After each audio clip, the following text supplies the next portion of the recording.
The Ainsworth mansion stood like a citadel upon the hill, a monument to wealth and lineage. Its marble floors gleamed beneath chandeliers, its wide staircases carried the echo of old money and power.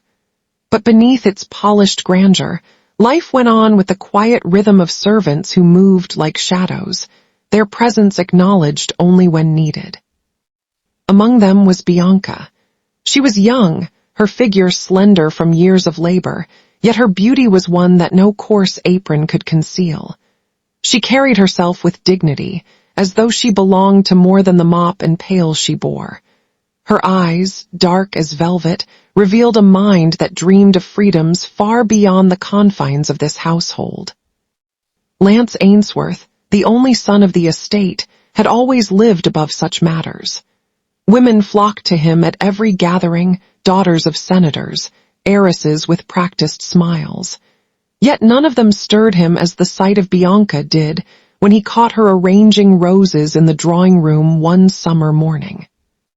He had paused on the staircase, hidden by the railing, watching the way her fingers trembled slightly as she adjusted a vase. She worked with care, yet there was a quiet sadness about her, as though she carried burdens too heavy for her youth. Something in that sight struck him. He lingered longer than he should, until she turned and saw him. Their eyes met. Bianca lowered her gaze quickly, bowing her head as a servant should. But Lance, with his reckless heart, felt the stir of rebellion. He descended the stairs, his footsteps steady, his eyes fixed upon her. "You arrange them beautifully," he said, his voice low, breaking the silent distance between their worlds. Bianca's breath caught. She dared not look up. "Thank you, sir. It is my duty." "Duty," he repeated softly, studying her. "Is that all it is to you?" Her fingers tightened around the stem of a rose, and for a moment she seemed to consider answering. But then she turned slightly, retreating into the safety of silence. From that day forward, Lance sought her presence with a quiet hunger. He found reasons to linger in the kitchens, to pass through the laundry room, to catch glimpses of her as she swept the hall. And each time, their eyes met and spoke what neither dared to voice aloud. It was dangerous, this fragile spark. In the great halls of the Ainsworth home, secrets had no place. Yet the heart, once awakened, knows nothing of boundaries. The summer deepened, and with it, the weight of unspoken desire. Lance grew bolder, no longer content with stolen glances.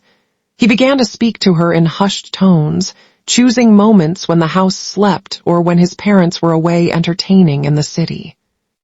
One evening, after the guests had retired and the servants dismissed, he found her in the garden, gathering the linens that had been left to dry. The moon bathed her in silver, softening her features until she seemed almost otherworldly. "Bianca," he whispered. She started, nearly dropping the folded cloths. "Sir, you should not be here." "Then why is it," he asked, stepping closer, "that I cannot stay away?" Her lips parted, but no words came. The night was heavy with the scent of roses, and the hush of the hour seemed to guard their secret. Lance reached for her hand.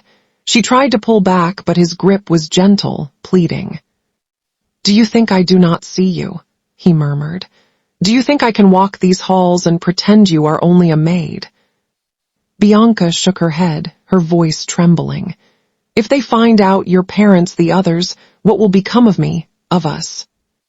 "I will protect you," he said fiercely. "I will make you mine. I swear it, Bianca, I will marry you." The promise rang bold in the quiet air, and for the first time she allowed herself to look fully at him. His eyes burned with conviction, his youth ablaze with passion. Against her better judgment, against the fear that coiled within her, she let herself believe. Their lips met beneath the pale light of the moon, a kiss both tender and desperate. It was the beginning of a love that could not remain hidden, the kind that thrives only in shadows, yet threatens to burn down the world once brought to light. That night, Bianca lay awake in her small servant's room, the echo of his vow haunting her. She pressed her hand against her lips where his kiss had lingered, torn between joy and dread. For the first time in her life, she dared to dream, not as a maid, not as a castaway in a world of wealth, but as a woman chosen, loved, promised a future. What she could not know then was how fragile promises are when weighed against pride and power. Summer bled into autumn, and with it came the unraveling of secrecy. Lance and Bianca met in fleeting hours, in the stillness of dawn when she carried linens through the hall, in the hushed midnight when the house lay silent. Their love was reckless, but in their hearts it felt untouchable. Yet houses like the Ainsworths have eyes and ears. A careless glance in the hallway, a servant who lingered too long by a door, the echo of laughter at the wrong hour, all became threads that wove into suspicion. It was Mrs. Ainsworth who first confronted her son. She stood before him in the library one evening, her pearls gleaming against her throat, her gaze hard as glass. "I hear whispers, Lance," she said, her voice calm but laced with menace. "Whispers of you with a maid." Lance stiffened, though his hands betrayed him with a faint tremor. "Bianca is more than that." The words struck her like a slap, though he did not mean them to. Mrs. Ainsworth's face twisted with fury. "More than that, she is nothing but a servant paid to clean our floors. And you, my son, heir to everything your father has built, would throw it all away for her. She is the woman I love." His voice was steady, yet his chest pounded. "And I mean to marry her." The silence that followed was heavy. Then came her cold laugh. "You will do no such thing." That night the house seemed colder.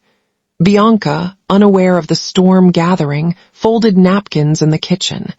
But in the rooms above, the future was being decided without her consent. The next morning, Mr. Ainsworth summoned his son. A man of iron, his authority was unquestioned. "You will forget this girl," he commanded. "You will marry Evelyn Clark as arranged. Her family's fortune will secure our expansion in Europe. That is the path you will follow." Lance rose to his feet, fists clenched. "I won't. You cannot dictate my heart." But his father's voice was unyielding. "If you defy me, you will be cut off. No inheritance, no company, no Ainsworth name."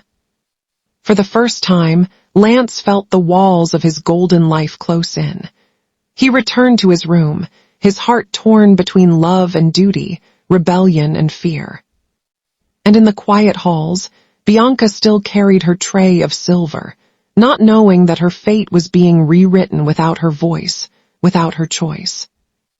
The announcement came swiftly. The Ainsworth family gathered their friends and associates in the grand ballroom. Lance, dressed in his finest suit, stood beside Evelyn Clark, a woman of refinement and poise, her smile delicate but hollow. Bianca watched from the corner, her apron stark against the gleam of crystal chandeliers.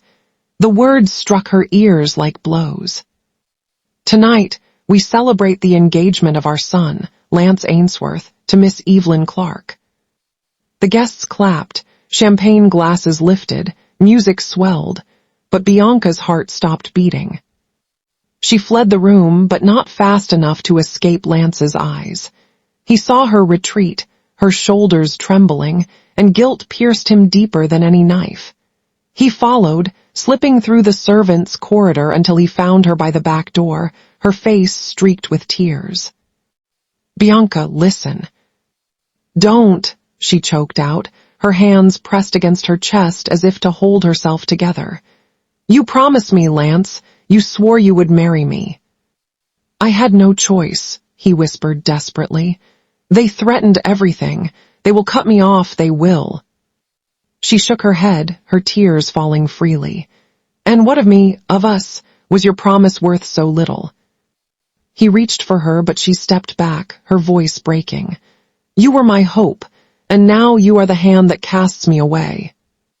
Before he could answer, Mrs. Ainsworth appeared in the shadows, her face stern. She will not stay in this house another night. Do you hear me? Send her away. Bianca's cry was soft, almost lost in the clamor of music from the ballroom. She gathered what little belonged to her, a small bundle of clothes, and walked into the night with no coin, no shelter, and the weight of betrayal heavy in her womb. Behind her, Lance stood rooted, torn between defiance and cowardice. His lips formed her name, but no sound came. He watched as the door closed, sealing her fate, and knew that he had abandoned not just the woman he loved, but the very part of himself that once believed in courage. The night swallowed her figure, and with it, the life they might have had together. The night air was cold, sharp with the smell of rain as Bianca stumbled through the narrow streets of the city. The bundle she carried contained her only belongings, a faded dress, and a rosary her mother once gave her. She had left the Ainsworth mansion with nothing but her unborn child and the hollow ache of betrayal. Days turned into weeks of hardship. She worked where she could, washing clothes in the river, scrubbing tavern floors for scraps of bread. Yet hunger gnawed at her and shame followed her like a shadow. She bore her pregnancy alone, every kick of the child within her both a comfort and a reminder of the man who had cast her away.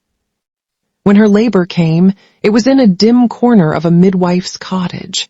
The walls were cracked, the straw bed damp. She bit down on her sleeve to muffle her cries as the storm raged outside. Hours stretched like eternity until at last the cries of new life broke the silence. The midwife placed the infant in her arms, a boy with dark eyes that mirrored Lance. Tears streamed down Bianca's face as she whispered, "Adrian, my Adrian." She pressed him to her breast, her heart swelling with both love and sorrow. "You will not be a child of shame," she vowed through gritted teeth. "You will not suffer for the sins of your father. I will give you everything, even if it costs me my life." Her strength was frail, but her will was forged in fire. She sold her labor for pennies, carrying Adrian on her back as she scrubbed floors. At night, she sang to him softly, promising a brighter future. Yet deep inside, she swore that the Ainsworths would one day see her not as a discarded maid, but as a woman risen beyond their reach.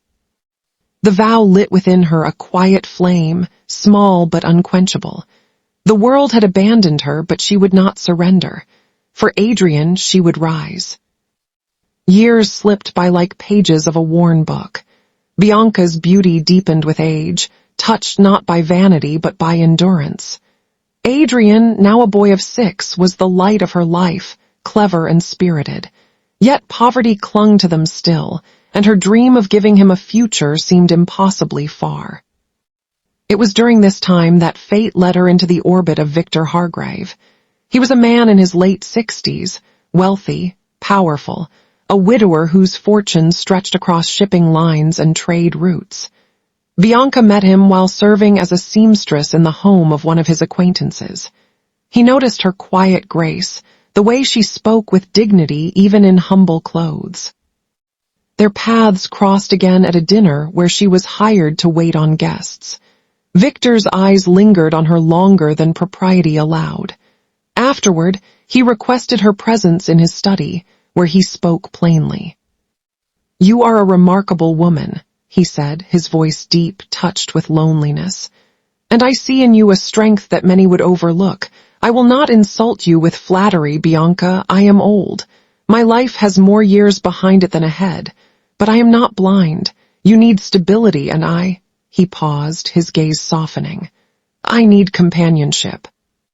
She stood frozen, her hands trembling slightly. "Sir, I am not worthy of such a proposal." "On the contrary," he replied, "you are more than worthy. I will care for your son as my own. I will give him education, name, and future.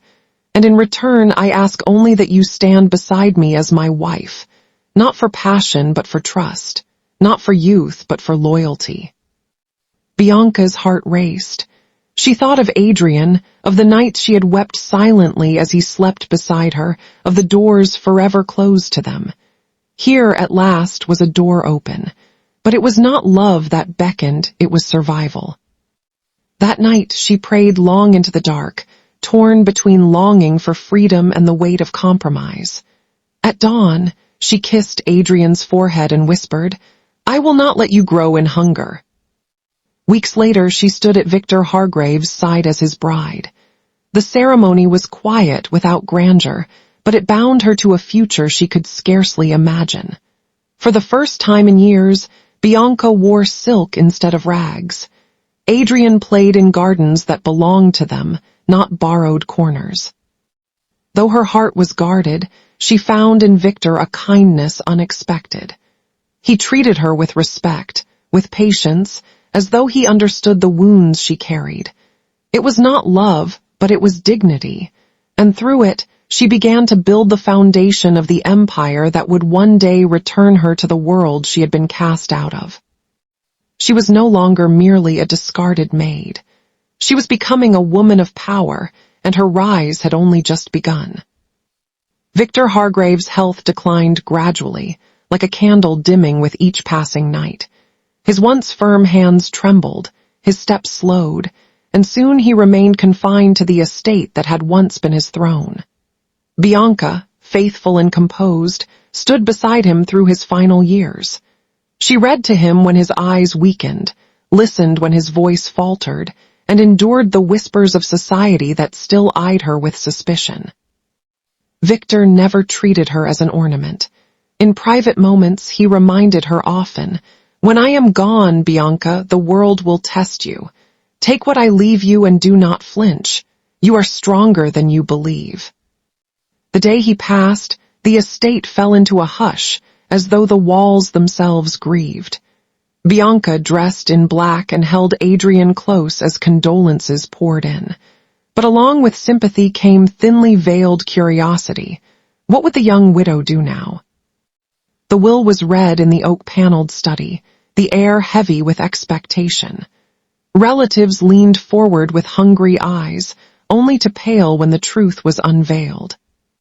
"To my wife, Bianca Hargrave, I leave the controlling shares of Hargrave Enterprises, as well as the estate and properties herein detailed.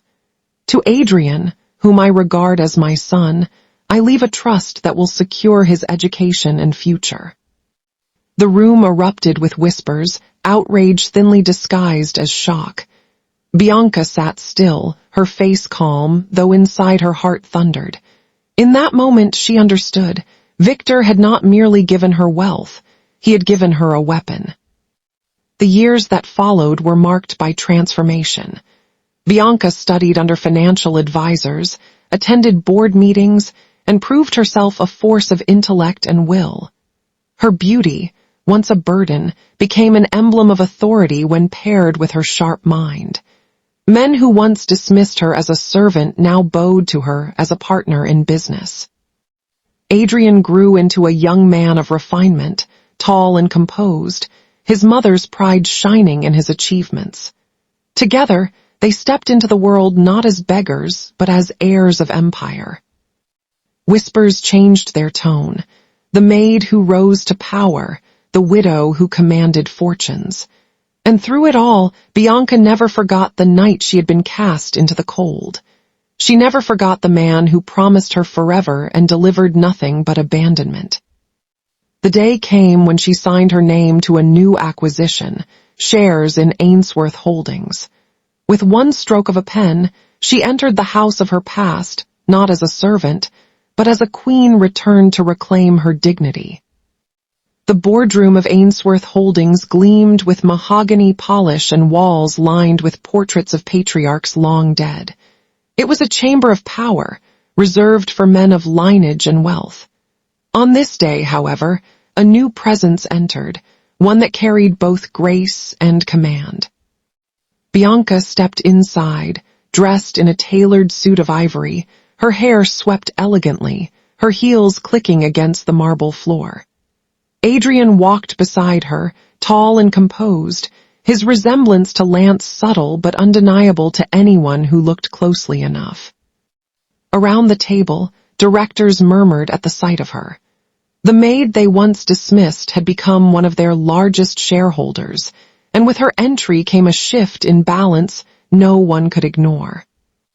At the head of the table sat Lance Ainsworth. He had aged into his power, his shoulders broader, his hair touched with the faintest gray.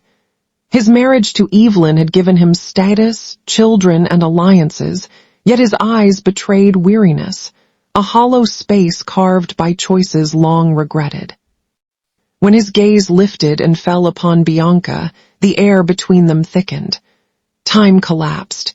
He saw not just the woman before him, but the girl beneath the moonlight, the one he had promised forever. His breath caught, though he masked it quickly, for all eyes were watching. "Gentlemen," the chairman began, "allow me to introduce Mrs. Bianca Hargrave, our new shareholder." Polite applause followed, but Lance could barely hear it. His heart hammered in his chest as she took her seat opposite him, her expression composed, her smile poised. Their eyes met, and in that single glance lived every memory, every kiss, every promise, every betrayal. "Mr. Ainsworth," Bianca said smoothly, her voice clear and steady, "it is a pleasure to finally sit at your table." Lance swallowed, his fingers tightening against his pen. "The pleasure," he managed, "is mine." But beneath the polite exchange, a storm raged. For Bianca had returned not as a maid, not as the discarded girl who once wept in the shadows, but as a woman whose presence now threatened the very empire he sat upon. And as the meeting began, both knew that the past had not been buried. It had only been waiting. The weeks that followed Bianca's return to Ainsworth Holdings were marked by unease. In the boardroom, she moved with the precision of a strategist, her arguments sharp, her authority unquestioned. Lance watched her with a mixture of admiration and regret, unable to ignore the truth. She had become everything he once promised to give her, and more. Outside the formalities of business, their paths crossed in corridors, in quiet elevators, in the pauses between meetings. Their words were polite, but their eyes betrayed what years could not erase. One evening, after a particularly tense negotiation, Lance followed her into the private lounge adjoining the boardroom. She stood by the window, her figure silhouetted against the city lights, her face unreadable. "You've changed," he said softly, almost reverently. Bianca turned, her lips curving into a cool smile. "We all do, Mr. Ainsworth. Some grow stronger. Others," her eyes lingered on him, "grow hollow." He winced at the truth in her words. "Bianca, I never wanted to hurt you. What they forced me into, I thought I had no choice." "No choice," her voice sharpened. "You had every choice, Lance. You had love in your hands and you let fear strip it away." He stepped closer, his voice breaking. "I loved you then, I love you still." For a moment, silence hung between them, thick with memory. She remembered the nights beneath the moon, the whispered vows, the warmth of his hand in hers. A part of her longed to believe him, to surrender to the ache that still lived in her chest. But then she thought of the night she was cast out, penniless, carrying his child while he stood in the glow of chandeliers beside another woman. She drew herself tall. "Love is not enough when it bends to cowardice. Do not mistake my presence here, Lance. I did not return for you." As she left the room, he stood trembling, torn between the man he had become and the man he once wished to be.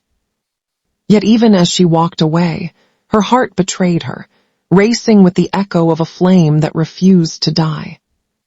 The day of reckoning came sooner than either expected. Ainsworth Holdings faced a crisis. A merger threatened to dismantle the company's legacy unless shareholders united under a common plan. At the center of the storm stood Bianca, whose vote could decide the outcome. The boardroom was tense, voices clashing, tempers fraying.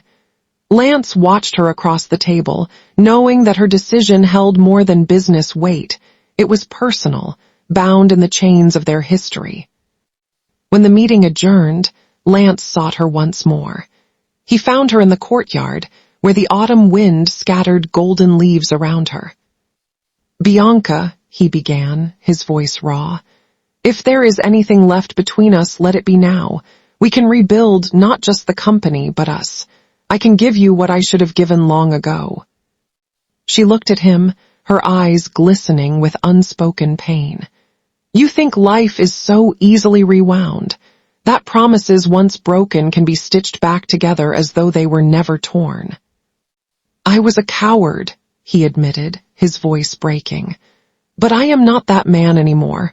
I see you now not as a maid, not as a memory, but as the woman who holds my heart, and I will spend the rest of my life proving it, if you'll let me." For the first time in years, Bianca's composure faltered.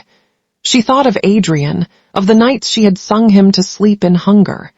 She thought of Victor, who had given her dignity when she had none. She thought of Lance, the boy who betrayed her, and the man who now stood before her with open hands. Slowly, she stepped closer. "You broke me once, Lance, and yet, part of me still remembers the man who held my hand under the moon." His breath caught. "Then let me be that man again." She studied him, the weight of choice pressing upon her. To forgive was to open herself to love again. To refuse was to protect the fortress she had built from ruin. At last, she whispered, "Love may return, but trust must be earned. If you seek me, Lance, then you must walk through fire to prove you are no longer the boy who chose fear." And with that, she turned, leaving him in the swirl of autumn leaves. The future stretched before them, uncertain and fragile, a bridge suspended between past betrayal and the possibility of redemption. Whether she would let him cross it, or burn it behind her, was a story yet to be written.